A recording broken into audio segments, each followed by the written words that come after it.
Are you dating someone right now? Are you sure about that particular person? If you're not sure, what are you waiting for and why are you wasting that particular person's time? Question number 1.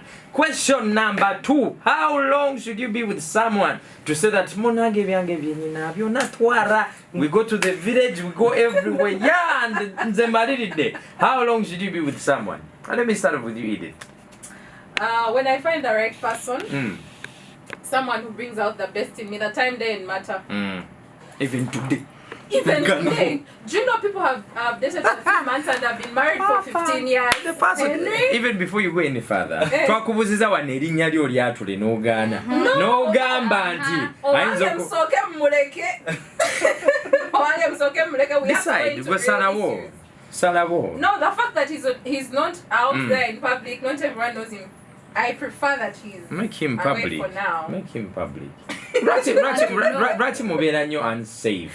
Anyway, I think the time doesn't really matter for me. As long as I get someone, the time, it can even be 2 days. I find you understand me, you're my friend. I think I'll look out for the aspect of being a best friend to me. No. Like No, Henry, seriously. Someone who brings the best out of me, someone who understands me, someone who knows my flaws and is able to put up with me in every way and vice versa. Someone can bring the best out of you in 2 days. Not in 2 days, okay, maybe. I don't know, but 2 days. Oh, man, the time then really matters. What do I tell you about vibe? Let me break it down for you. Oyinza okubeera n'omuntu nga dating amwedaba. Omwali mwakatandika nga fire kyekyo, you feel the vibration. Nga abannange wabatakubidde kusimu oyinza n'okulwala, nga omunyiiga oyinza n'obutalya, nga omulaba owulira ekyenda kyenyora kurukuru nga bwakwata kwomera olutiko. Then you see him Monday, 1 month, 2 months, 3 months, n'atandika n'okutama. Nzijja nemutandika okwenyigira wo same schedule yakunyumiza ebizibu byewaabwe omanyi ne sente zaafu kugamba n'owulira nga you know everything about the person, you're staying with the person, is the same face you're seeing every day, nga tewali kyebayita excitement bagiyita bakya mu Luganda. Then I'm not supposed to settle for you. But if I can put up with all those things, that means I'm ready to settle with you. I'm still coming. Nzijja bannange ate abakyala tune in the volume okutukutege ku radio because kino kibakwatako nnyo. N'obeera ng'owulira vibe you are bored. Omuntu gwali owa nnyo time n'otandika okubanga otandise okusikayo akagere mpola mpola okitegeera nebukolu n'otandika okubunyiga busy n'ogamba I think today I am hanging out with the girls. I think today I am not going to see you. Yeah. Oba mba mubeera mwenna n'otandika omukuba omugongo n'otandika I am mudde. Nga buli kimu kikunyiiza simply because you've ever stayed with someone. Kati ate n'ofunayo ka boys. Nga vibe kyekyo yeah, excitement because the person you're with, you've talked about almost everything in the shortest time you've been with. Yeah. Buli kimu mukyogeddeko so there's nothing new. Everything you can actually even predict where the conversation is going. You know at some point he's going to say this, at some point he's going to say this, so you feel bored. Nofunayo mulala excitement nekulowozesa nti oli mulaavu. Yeah. But when you're just excited, when you're just bored the other side and you're looking for excitement, awone mutomera. But if you decide nemutula gwe nemunandi and you spice up the relationship here and there, that's when you move forward. I don't know if you get my point. I get your point. But then you don't hold us the time. No, you our see, question is about time. Here's the thing. Excitement can actually even last for like 6 months. Or what's together? What are some fundamental things you need to be looking out for in a person? Oyinza okunfuna nga nze obusungu bwo manyi nti kati onyiize. I know when to keep quiet. I know when to talk. I know when to beat you. I know when not to beat you. I'm not saying no, I'm just saying God forbid.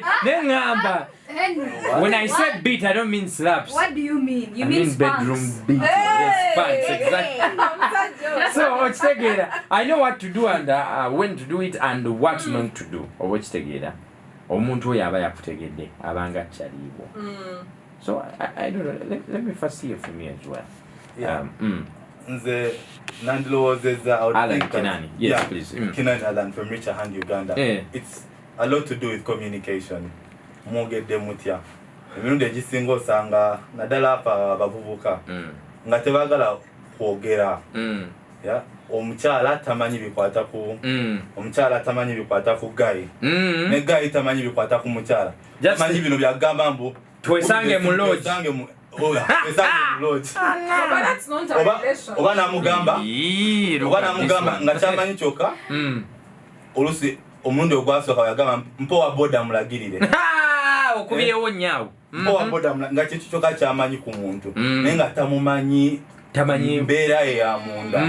So for such a I don't want to call it a relationship because ebeera nga situationship kwekibeerako eyo stage sikiwa nti musobola okukitambuza okusukaawo era ogenda okwekanga nga mwezi gumu ebiri kiyiise naye nga in actual sense if there is communication nemwewa time okuyiga nomanya kati kukyowadde oyogerako ng'ogamba about people's behavior nomanya nti kino kyekimunyiiza ebyo byonna you find them out when you communicate when you sit down and spend time with someone. Quality time tetugamba bugesera abakazi batwale ku Javas oba KFC quality time enzo okujja muje mutulo wano wabweru wa Galaxy mutekeko ka radio muwuli that can be quality time nimubeera nga ye quality time yamwe nimugamba munange fe tugenda kutambula okuva Emengo paka mu kibuga nga ye quality time wawano mu Kampala mwebali munange do me a favor mwebali look on your left now look on your right mwala obalabye aliko ogenda otambuza Emengo oba omutuuza bano bamanyira FC babagala nacho I like long walks. Yeah. Can you imagine? I like okay she's you like perambulating can you perambulate okay mutambula ke musozi bweka subi what is that? Okay, she likes long walks. Do you know where she walks from? I'm lying. That's She walks from those days of Kololo tewali kafufu yadde ebintu byolaba when you're walking abazungu bakutobubwa ababututemu and we would walk like like around Watoto we would walk and kwetorera that whole place that kwetoro batwaberanga kuchinga yali love But you see, those are the small things that people may not necessarily give value to. Now naloza nti obuntu tono ba bya kisiru nenga they say a lot in the relationship. Yeah? Lamo. For you, what is your school of thought and was I? How Two long? things before a relationship. Two things to consider. One, you said vibe. Which vibe is it? This has happened to me. Have you ever mistaken lust for something else? Last year yalikusaidia oba saidia gani? You were the one lasting. Look at how she's blushing. No. You can mistake lust. And I really pressured the other person to get into the relationship. I want to be what are we? But it turns out it was lust. It was lust and I used the person and the person caught real feelings. You get it? So now me when I was after now the boredom reaches and I'm like, now what? You know what? No, now what? You are the one who broke the guy's heart. But it's because I mistook something else. Physical feelings. You hear how confused the human beings feelings. are. What do you mean you are confused? In that last time, did you do bedroom bully or what you did? You did bedroom bully. I mean, I tried to, You did? I tried to wait. You see, there's a thin line between lust and love. At home, you cannot have love before you lust for someone. No. See, the thing is that with lust, with my situation, we were friends and it took a long time for the actual action to happen. You get it? So in that moment, like, I felt like this is my very good friend and I really want them and I want more and I want more. Kumbe. I wanted the what is it, the Lumonde?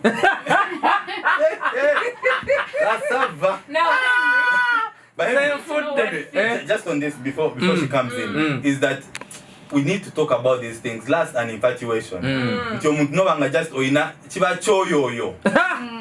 Omwana chubyewo chidem choyo ye last nga just ochiwulira muli kati minde kisinga but mistaking her for love because it's kind of the same ebera nga njala ngo omuntu oyagala obere naye You can you can feel it for like 5 people at once. If you feel a choyo for 5 people, there's a hole inside you that needs to be rebuked in the name of Jesus. How can you feel choyo for 5 people? For 5 people, even 10. Yama. Do you know I can walk with you and feel choyo about you? By the way, Henry, just a crush. Henry is saying this because ye munde jisinga omanyi abavubuka abasajja bogerera from a point of privilege.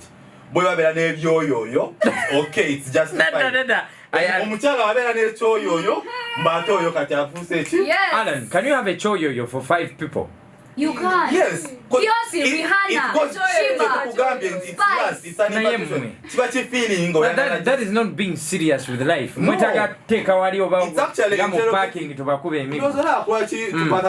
Galaxy FM okusomesa abantu n'abaana naddala abavubuka nti tebabimanyi bino ebintu kati ojja kusanga nganze ndi veteran nalwanako ku ntalo ebintu obimanyi naye abaana bangi nnyo abali eyo nga tebakimanyi abavubuka bangi nga tebabimanyi nasabulira ku kyoyoyo naye nga choyo is definitely part of the process when you're going to start dating someone.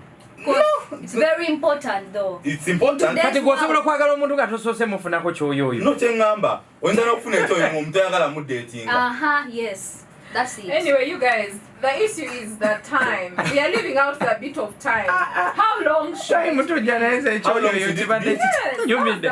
how long do you have to get People to know need to someone before making it officially serious? Here's the plain truth. Abavubuka abawuliriza essaawa zino bangi muli eyo, if not actually even 80%. You're not sure if you're serious with that person. Just olyawo because yakugambako and over you fell for him nemukola bedroom bully and now you don't want to look bad. So olyawo because over there's no other option. Tomanyi bulungi if you actually specifically love that person. Henry, I was telling you about a friend of mine. Aina girlfriend gwayagala. Naye yakafunisa abawala basatu embuto. Basatu. Like he has 3 kids in 3 like in 3 men. Yeah, exactly. 3 ladies. But he has a girlfriend he loves and he wants to marry her. So you can imagine the kind of confusion that is happening generally. So relationships generally but we really need help. So people need to be told how would you find out that this is the right partner? But me, I think make friends with this person. Be sure. Don't just run. Don't just go for bedroom bully. Yeah, first find out. When this person gets annoyed, how do they react? When you say making friends, there has to be willingness. Omuntu oli naye nga ayagala kubeera mukwano gwo. I can see Lamu. We have a vibe. Yeah. Maybe one night we do things. Listen properly. But then Lamu, for her, she wants it to stay like that. See me, I see you. If it happens, it happens. Text me, I love you. I'll text you, I love you. True, yesterday was nice. But the moment you start bringing the conversations of... But you know, it still is going to go back to communication. More get them with you. The other thing is, it becomes really, really hard, especially for relationships that are starting, for people to understand each other's values. No matter longer, you shouldn't be compromised, actually. If I'm this kind of person, until I'm for example, nina ekisolo ky'essirya. Nemba nga nfunye omusajja olusinga akirya. Ate if you do it, maybe do it eyo gy'obeera wabweru. Tojja ate obikolere mu nnyumba mwe tubeera. That kind of, as in, they should not compromise your values. Because relationships are about sacrifice. You sacrifice every day, every single day. You're in a relationship, you're compromising something, you're sacrificing something. Exactly. So okubeera nga values zo ziri still intact. Nomanya nti ono omuntu asazeewo okumpa ekitiibwa nange kyemuwa. Nti ebintu bye saagala abitegedde. So tulina okuba nga twogera nnyo buli kaseera nti okomwako omukyala n'akubuuza olunaku lwabadde lutya ate togamba nti they are trying to meddle into my business. Agezaako okutegeera. So omuntu anoonya ekintu nga kiri serious, if they try to have that particular conversation n'omuntu gwali naye saawa zino ng'oli amushatinga out akite omanya is not ready. Some red flags. Kubanga waaganira okugamba obuntu obutonotono what happens when Jemude you go maso. mugenda maaso nemutandika investment mutandisa okuteekawo waka poloti obaka business I've listened to a couple of people nga abadde n'omuntu for actually even more than 4 or 5 years. Maybe ne bazaala n'abaana naye n'owulira when things go south n'agamba nti bannange nayanguwa omuntu ono nali simumanyi. Is it possible for someone to change after 5 years? Yeah. 5 years? Yeah. But no. Ogenze newala nnyo 5 years is actually a lot of time. That's what I'm saying. 5 years. Emyaka 5. Mr. Henry. Yes. This is my view. Sometimes red flags tuziraba. Ne tuzignoring. Process nga twakatandika no normally this guy that you've caught him with a gun now you're ajachuka. Oh no, I love him. My camera is put up with him. We see these red flags before. So 5 years was too killer. Already you've gone through a lot. By the time you decide to separate with this person, red flags was it about ignoring. Here's the plain truth. Sometimes maybe love can overpower Exactly.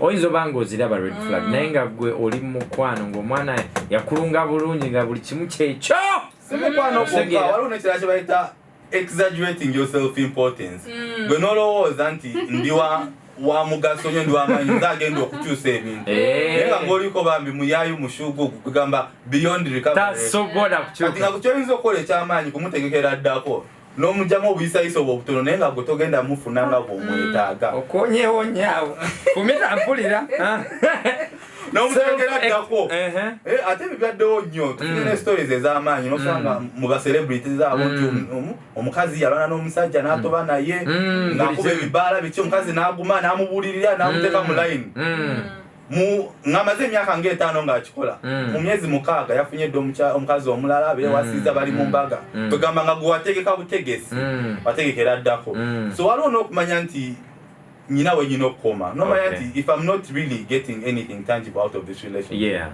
how can I still be of importance to this person nkaba mwe advice naye nze ng'omuntu sigenda kubeera mu bulamu bwe ntyo naye nja kusigala nga I'm looking out for them I'll still pray for them obukolera ebintu naye nga sigenda kubeera oyo omuntu gwazanyisa I'm not going to be in a relationship with them but they are just treating me like a tennis ball twins. Henry, yes, I'm please. also going to talk on the side of ladies. These days ladies are desperate to be in relationships. We are too desperate. Which is a good thing about it. No. Someone is you real see that guy has no future with you, but then you want to settle with him. We are very few men. If you get the man killing on him. I think ladies should draw lines, know your self-worth, raise your head up. There's no way you can end up in a wrong relationship. Seriously, we have become too desperate in that we are settling for every Tom, Dick and Harry. He's giving me rent. He's giving, these days ladies are not even working. He's giving me rent. He's giving me this omulabanga katonda wokunsi. So ladies have become too desperate, which really needs to go away. Know yourself. Stop being in one-sided relationships. Take your time and learn this person. If you really see you're not Lamu and Edith. Abakyala b'ennaku zino, they would rather be with a guy who is who has other commitments. What do you mean? Who has another woman. They'd rather be with him as long as he's providing rent, as long as he's buying the iPhone 12, as long as atekawo embeera, because they get to use on the other side who has love is not going to be able to do those things. Mwagala kulinnya nnyo level. What would be the reason as to why I'm dating a married man? Isn't that desperation? Isn't that being funny? Lamu, why are you dating married men? I'm not saying you specifically, but girls of these age. And then you cry, bitch, go cry for your judge. No.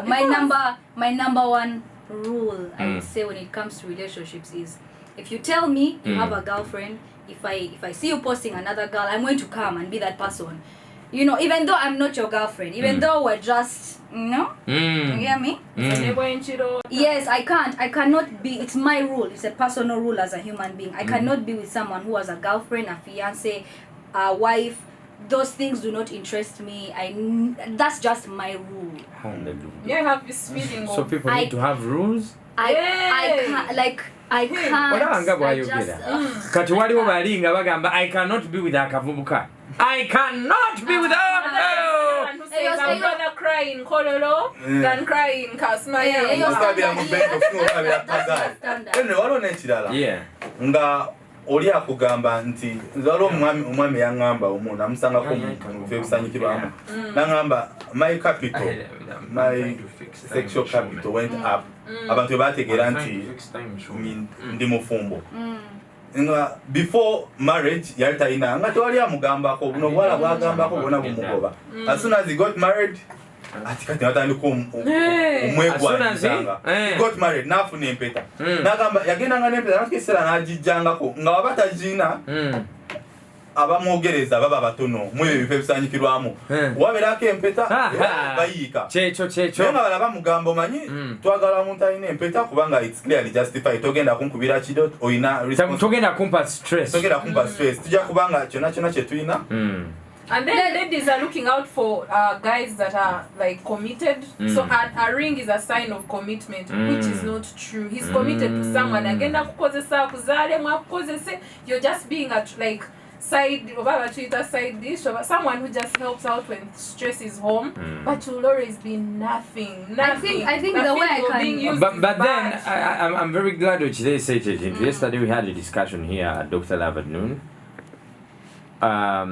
Omukyala yakwata essimu ya bbaawe n'asangamu ebifaananyi nga bbaawe yali abisindikira side chick ebifaananyi bye ng'ali bwereere and then they were body shaming her mabeere simanyi gali gatya every sort of thing and bbaawe yali initiating emboozi nga yakumamu omuliro. Sometimes oyinza olowooza nti these people go for peace of mind and relieving stress ate ne batuuka ne balaalira oba kitegeera like in that situation because if you get someone who is the mother of your children omuntu gwakuba empeta and you do something like that to her, where has the love gone? Omuntu oba mukoyi, why don't you just, I don't know, bad manners. Yeah, those things that's do just happen. bad manners. They do happen, but those are rare cases. They are rare cases, I'm telling you. You will fear. I don't think they are rare so much as like and very many people are not bold enough okuvaayo ne babitugamba. Olaba fenga wetuli wano mu studio. Tulabyeko ku nsi. Now you can imagine abaana abali abavubuka abali nga bino byonna tebabimanyi. Yeah? Nti ebintu ebimu babikola because of excitement. Yes. Olina asibooleza ebifaananyi nga from their heart they are doing it as an act of love. Yes. But they don't know what the implications it has. Ng'omuntu amwesize. Etamanyi nti abantu omuntu gwe yesize mu dakiika emu essaawa yonna omusajja akyuka. N'omukazi naye akyuka. Essaawa yonna omuntu akyuka. Omuntu gwadde weesize n'oweza bino ebifaananyi ali mu biweereza abantu abalala. Abitadde mu group bali mu kudiscussing. There's another thing that I want to bring on board. Yeah. Age. I don't date men that, like, you get a 24-year-old man, that guy is not even ready psychologically. What do you mean they're not ready psychologically? I swear. Hello. There is a certain person that is not married. I think that's generalizing. Who is my cup? And I first throw it to you. Because our grandfathers got married very young, and there are very many young couples. So which means, Edith, you are the type who dates 50-year-olds. No, I'm not the type that dates 50-year-olds. You date which old? I'm the type that dates mature people. But maturity is not commensurate to age. No.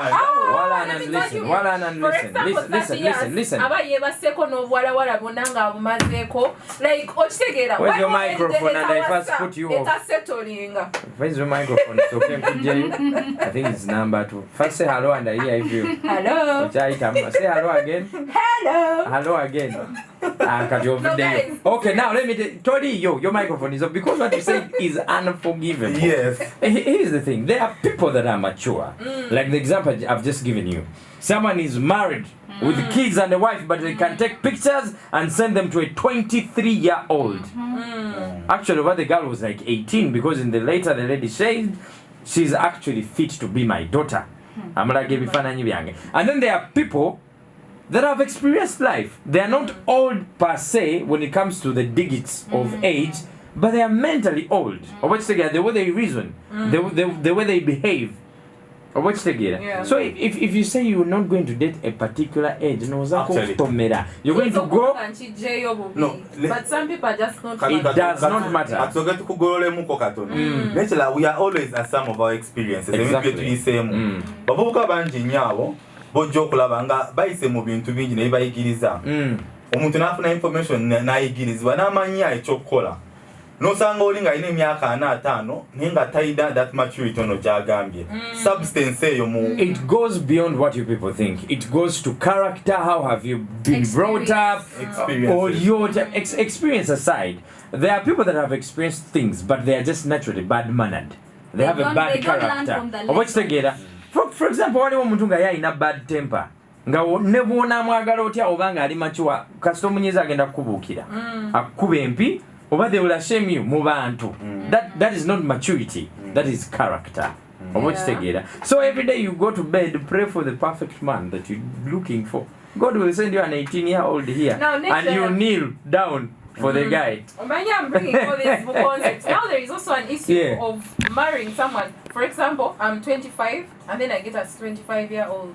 Yeah! What's wrong with You that? can even get a 24-year-old. 25 and I get 22. A guy who is 22. Yes! You people. It has How nothing to many do with relationships? You go and look at this. I'm going to give you 4 names. Look at Mariah Carey. Look at Anyo Mularao. Oh no, No, guys, Jonas let's come brother, back one to of the Jonas Uganda. brothers. Yeah, How no. many of those relationships have you seen? Should I give you examples here in Uganda? Saris and Diamond Platinums. I'm sure Ed had at least to do with their separation. So No, Because really. not age. Ate soko No, gemu let me bring my point home. ezimu ez'abantu abatagala kwogera Let me bring my point home. Let me bring my point home. First of all, those as a fenga abakazi, it is far. I can be older than, you can be older than me like 2 years. Nenga mundo ozanku singako. So I'm advising really get someone for a lady. Get someone who's really mature. My mind Also, is where because is of what you're saying. Seriously. Now, I don't even know about Uganda. Henry, because yes, can please. I ask? So what if, for example, me? What if me? I like people. I like being in control. I'm not saying that's what I like, but I know women who. We know that's what you like. I like mature people, but relationships are gambling. They're talking no. about serious, I like mature people, but I me personally, I like mature people. I like because I still have a childish thing, in my character, and I need someone to, put me in line. But there are some people, some women who like being in control. Be my man, don't be my father. That kind of mentality. Do not be my father. Don't tell me come back at this time. No. Some women don't want that. And this is how these young boys come in and they fit in. They're not stupid, they're not bad-mannered. They're younger. They know their place. They are younger and they learn from you. Those things happen. They teach you. You can get a young... Henry, I have an opportunity to interact with many of these young people. Kumirimu gye tukola nga reach hand Uganda mugenda mbyaleyo nola abavuka n'oyogera nabo ne bakubulira ebizibu byabwe nawe n'obabulira n'obawa advice n'obawa information naye amazima gennyini mu baana abo bonna osangayo abaana nga young as 20 naye nga ategedde ensi kikyeri nga kyeyeetaaga just is guidance omugambe banange this is how you need to lead your life naye nga ensi akitegedde nga they are very mature. I've seen young couples, 24, getting married. Only Masala Gamba, this is what we want. And they are very happy together. So I think age we should not make this conversation about age so much as the content, the character of someone. And that one does not... And what they want. And what they want. Some things need to stop. Ladies, about this house, girls, women that are looking for settlement. Simply because maybe you think they are young. You're going to settle for something that is going to emotionally break you. Be willing to let those walls down. Listen, because if you do have that mentality but there are people that you will sit down and they comfortably tell you that, you know what, I have someone, maybe we are the same age or I'm slightly older than them, but this person has changed my life. they've built me. It's all about the reasoning. It's all about omuntu mukama gwagenda okusindikira abantu sibebona. I'm not saying funaba na bavubuka abacheyiya. You can see from No. I'm saying Siga, you can if you are looking for a serious relationship, what are you doing with a guy who is still sagging his pants? What are you doing with a guy who is first of all, from the way they speak, from the way they walk, from the way they talk, you sit down with someone 30 minutes and you just know what they are thinking. Agenda kunyumiza mopira, agenda kunyumiza bachari, they don't have anything constructive, and you can still meet omuntu ali when they are 35 or 40. It is not about age. And then you can meet someone who is 23 and they give you a business. I actually have a friend. Yeah. In his face he looks older because of the way he acts. Yeah. And I found out he's 25, he's now making 26. He has his car, he lives in Rwanda, he has his job, he has his business. That's the one he we has love land. now, eh? No! He has his car, he has his business, the guy is cute, he has his body. No, I said friend. And I did say body. China body. So doesn't have body. Body? Eh? Like she said, Mutaina. Gambia, ina body.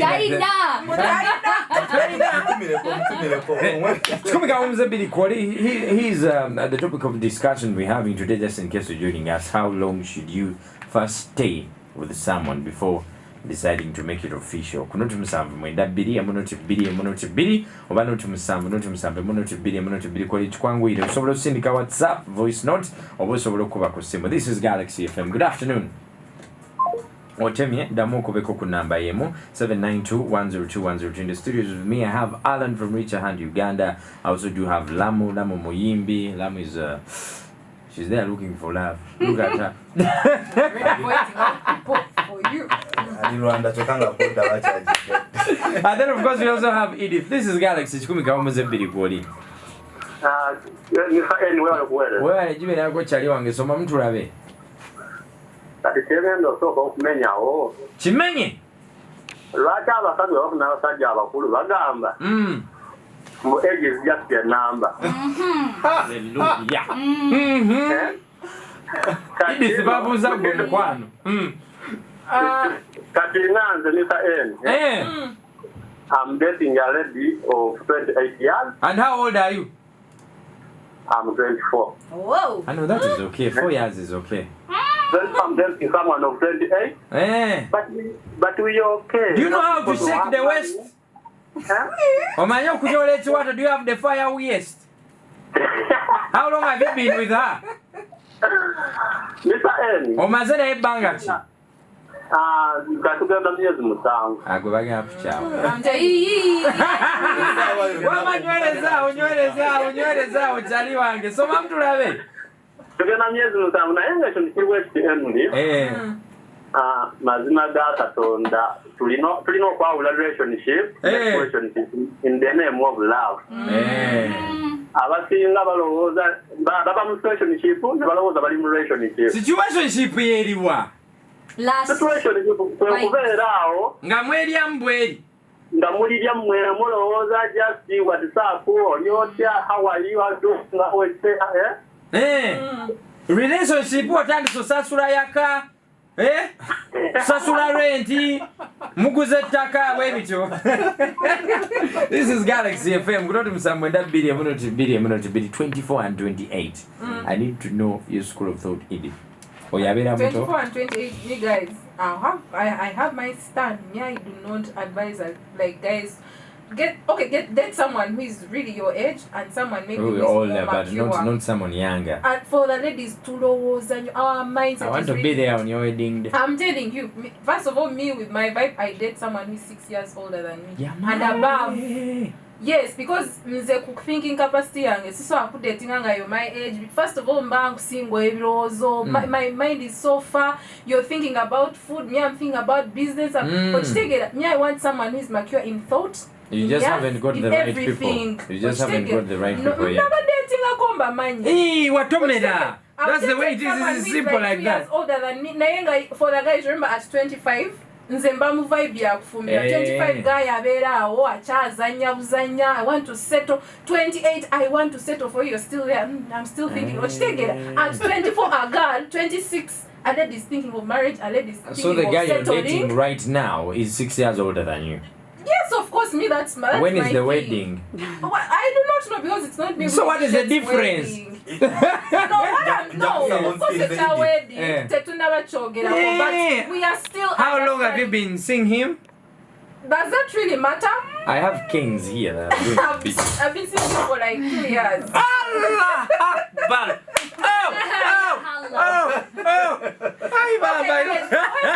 Away from me. We are still on you. I think 24 and 28. Yes. 24. 28 omwala yo nona buddewe. So, do you know that it could actually equivalently be the same thing they are saying about you? A guy who is 6 years older than you? If it was vice versa, I would be happy. But a girl is with a 24-year-old. I'm sorry with the caller, but I don't have, like, serious relationships, guys. This is the thing. For a lady, date someone who's a bit older than you. Chikumika Umuzebiri, Galaxy FM. Good afternoon.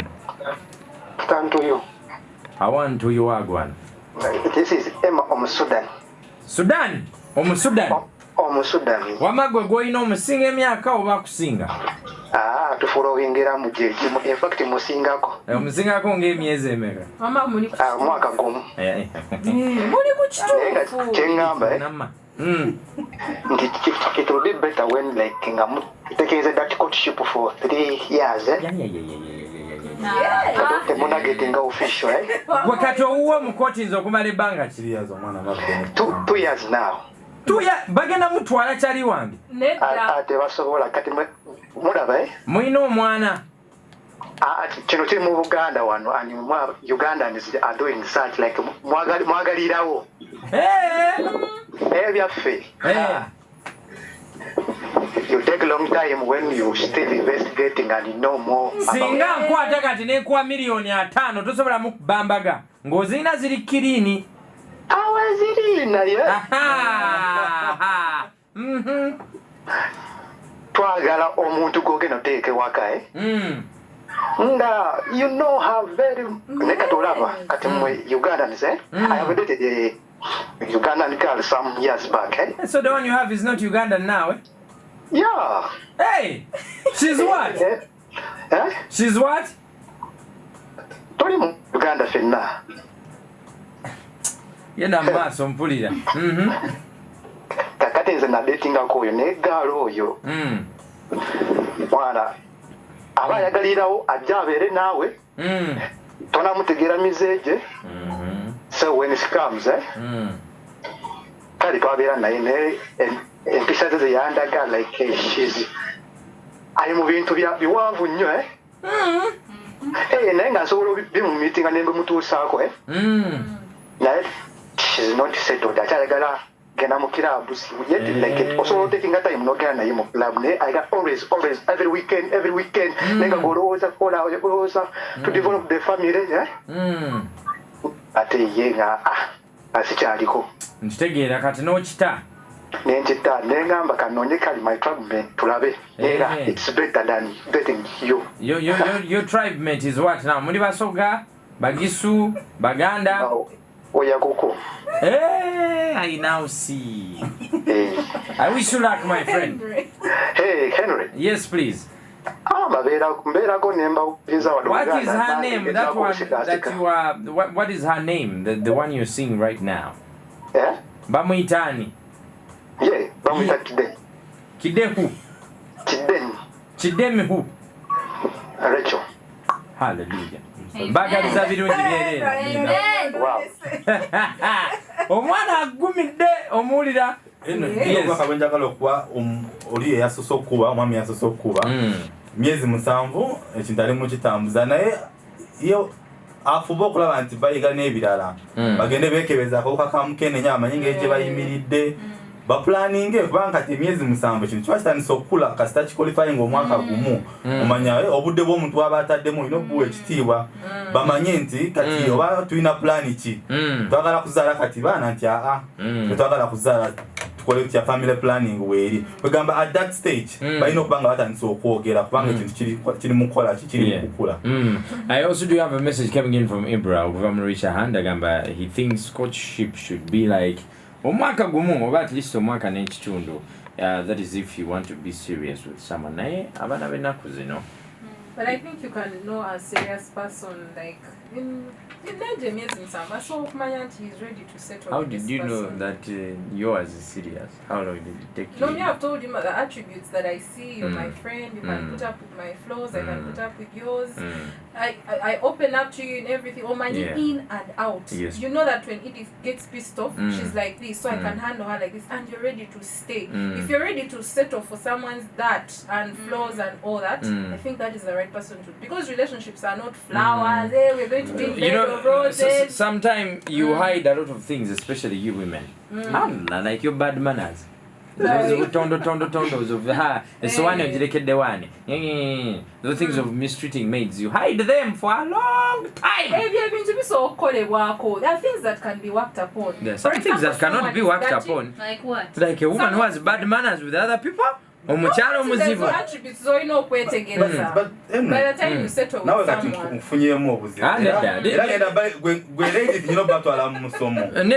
Here's the thing. This is where I'm coming from. Yes, please.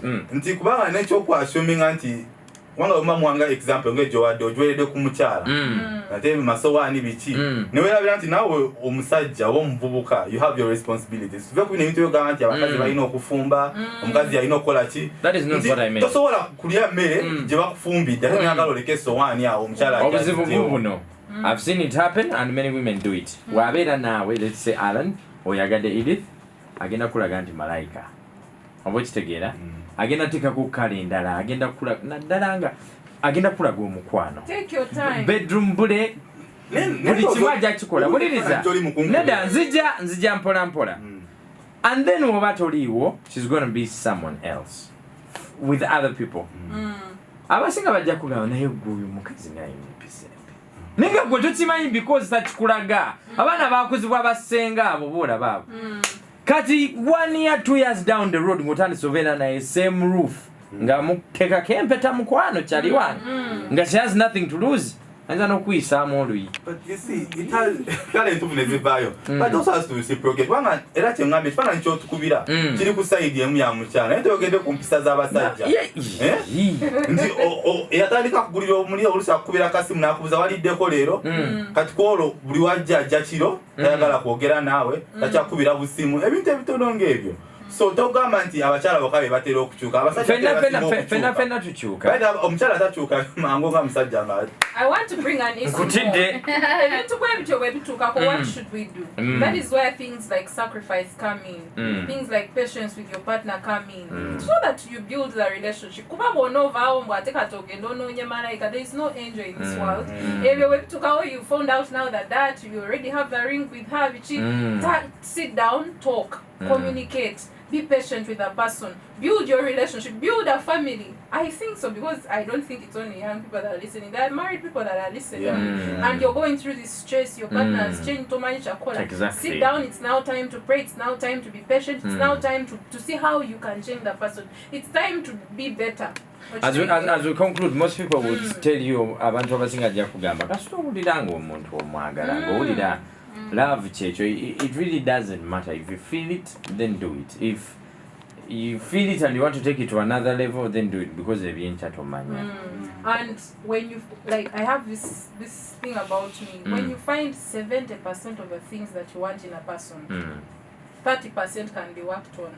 Go for that person. Because everyone has a flaw, everybody has an issue, everybody has a negative aspect about There are people that are very young, are regretting bagamba nti maybe they would have tried a little bit longer before making it official with that person. Nagamba kale singa namwongerayo ng'omwaka nga gumu. Waba teyali wakuba wo tabeera wo. It's time to sit down on the drawing board, make your relationship work. As we're concluding, the time for courtship really doesn't matter then. It doesn't. Yeah, I don't. Because Neo Mugamba, I want to eliminate endowooza kugamba nti we set standards mu oba 2 years 1 year 3 years. I think it should be as relative as they come. Nti kisinzira mu engeri gye kwasaganyamu gwe ne mukyala oba mukyala wo oba girlfriend wo. Your relationship should determine that. And me, from what she has said, it goes back still to communication. Okwogerezeganya ne mwogera ne mwetegeera. Banga ebisinga okujja nti I don't have access to who you are as a person. Tonziguliddewo nzije kumanya nange sikoze ekyo. So netubeera nga tuli mu vulugu tetwetegeera ebikunyiza sibimanyi sikuwadde ekitiibwa kyo nga muntu oyinza okubanga gwe kikugiza nze kwambala tayi nenjiteeka paka eno waggulu ngoyagala etayi mbere nga kati nga nze nyina okumanya nti wemba nve waka erina okubeera waggulu wentuuka mu motoka nenjoka njiteeka wansi then wemba nkomawo wemba sinakikomera nenjizayo waggulu kuba buntu butono omunnange.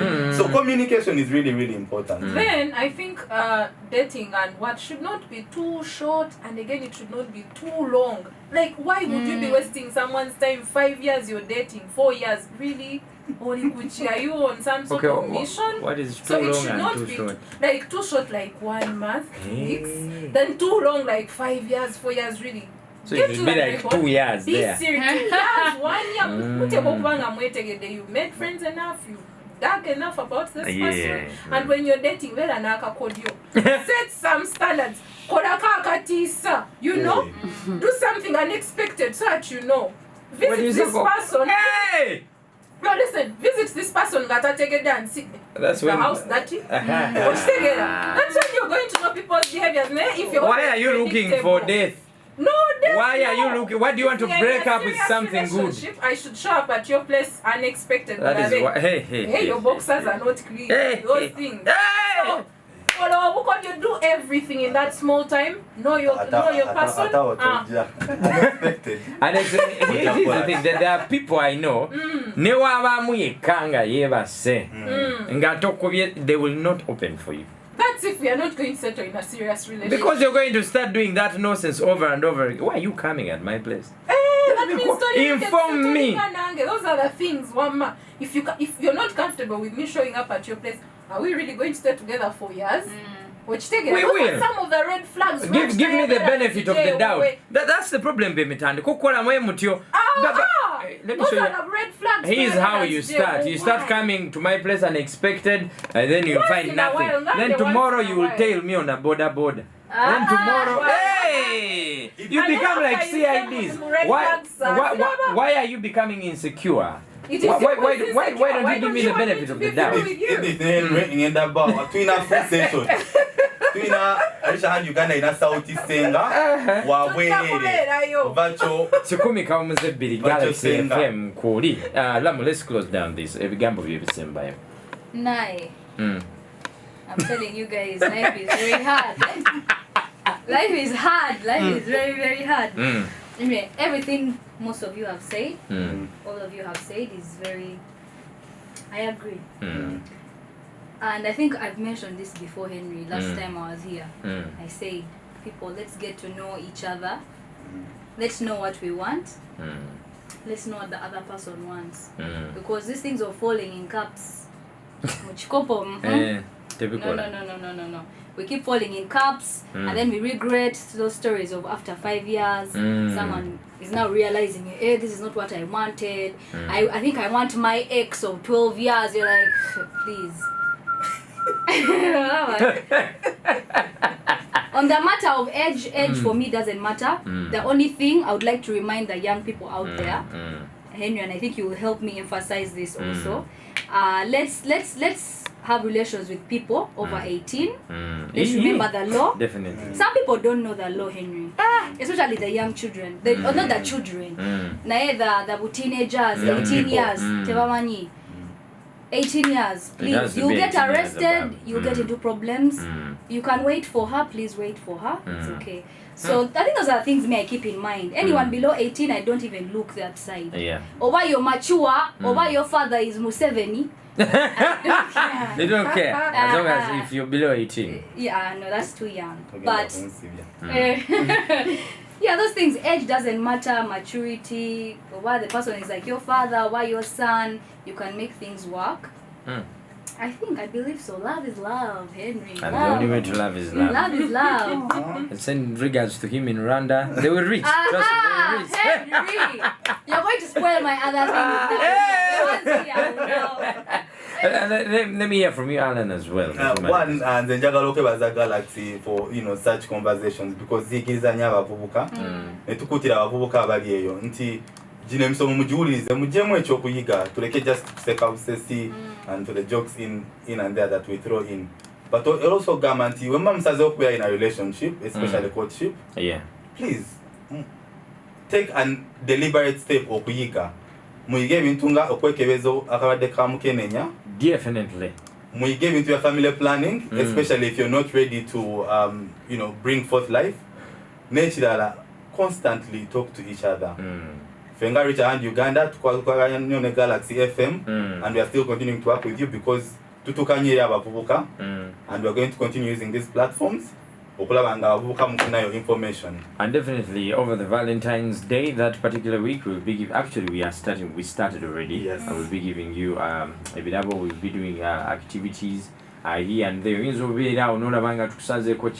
We come and do some tasting and then of course give out some bidabo, some hampers, and on the 12th of February, tujabera on a party bus. So you do stand a chance to win. This is a partnership between Reach a Hand Uganda and Galaxy FM. I will be there to host and talk to you guys. So boy nachotamaati dora lero kiwandiiki kupate baso ojja kundaba nakasembayo man nti bananga abavubuka tubakuutira tulina free platform oyinza okujja information bweti ate mrendoza nawe ngenda kuteekako video tukwongereko naddala idi nokubagamba you can simply dial *284*15# nofuna information nofuna ne linkage to services nomanya eddwaliro erikuli okumpi eno platform yabwerere tugisasulidde era twebaza nnyo Galaxy okulaba ng'etuwagira nnyo okutuuka eri abavubuka tweyanziza. That is Alan from Reach a Hand Uganda. Yes, at the right time, don't rush. When is the time? But me and Didi, so we are first going to sit down and continue this conversation. When is the right time to date? No, like Chengamba, psychologically be ready. Ochitegere ebintu bino ebyala bina commotions mungi, so be ready to date, be serious, don't waste time. First work on your career if you feel like first work on your career, then date at the right time. When you're ready, get married or settle, I don't know, but things should be in order. Here's the thing, Ochitegere you can't script love. You can't. Someone is going. You don't know when the right time is. Just prepare yourself for what's together. It's something I tell you, and I'm going to say it over and over again. The only way to love is to love. Do your part in a relationship. If you don't want to be cheated on, don't cheat. If you don't want to be treated a certain way, Toby Kola, what's together. Learn to give people the benefit of the doubt. If you see the red flag, like Edith has been saying, like Alan and Lamo, do not ignore them because obogenda kwezi. Can remember this. At the end of the day, we live once and we live for us. I'm not saying live recklessly, but what I'm saying is do not chain yourself and become a slave to someone simply because you think you love them. It is not worth it. Break those chains. God will send you the right person, but most importantly, before you sleep, I don't care what religion you are, sabira omusajjawo, sabira omukyalawo, mukama ajja mmuleta. It might not be now, but definitely they will come. This is Galaxy FM. This conversation is available. The Red Seat in the mid-morning to Cornet.